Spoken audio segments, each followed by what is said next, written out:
My name's Ivan Kovac, I'm an Australian cinematographer and I find myself shooting across the world.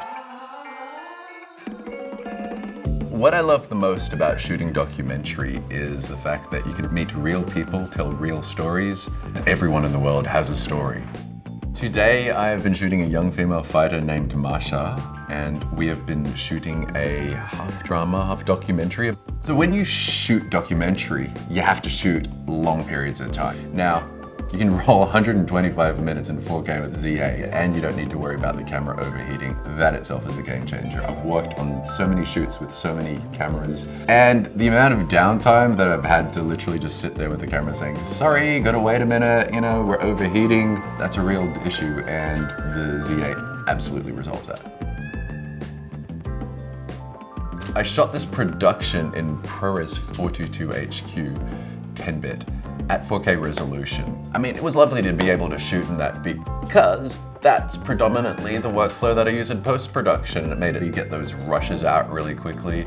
There's no long rendering times. We shot this project in N-Log, and what's great about N-Log is that it gives the colorist a whole ton of options. It retains highlight detail and darks detail quite well. When you have a production, in documentary production in particular, where the lighting is unpredictable, you kind of need that ability to retain that detail, and for the colorist, be it me or somebody else, to be able to color correct it to really give the whole project a nice vibe. The Z8's autofocus was practical in so many ways. There's one particular shot that I can recall that was in the gym with Masha and her coach, and it was a 180-degree revolution shot. So we started on her coach and we kind of went right around to her. And what I didn't expect was how quickly it would lock on from his eye to her eye, and how it wouldn't lose focus, lose control, and go into something else or need to search for that focal point. It was so organic and seamless. And I think that's like a really key word when you think about the way this autofocus works. It is really organic. There's a lot of mirrorless cameras these days that are released and they have great features, but they miss some really simple things that every videographer, cinematographer, director worth their weight in cinema gold would want on a camera, just to make sure that simple things are functioning. And the fact that Nikon included zebra patterns to figure out two modes of exposure, like whether it's like skin tone, you can program it for midtones and highlights, was wonderful for me. I didn't need to get an external monitor to make sure that everything was exposed properly via HDMI. I could just do it on camera, and I thought that was spot on.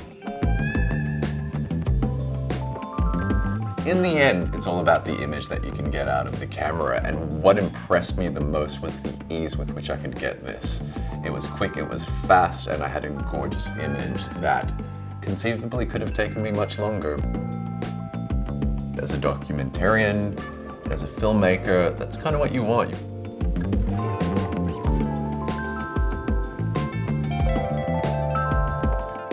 What I love most about documentary is the beauty of telling people's stories. Everyone's so unique and different, and you have to work out spontaneous ways to tell these stories, and that's a huge part of the way that I shoot. Spontaneity and being able to do things on the fly. And this camera really just allows me to focus on the creativity because I know the technical side's got my back the whole time.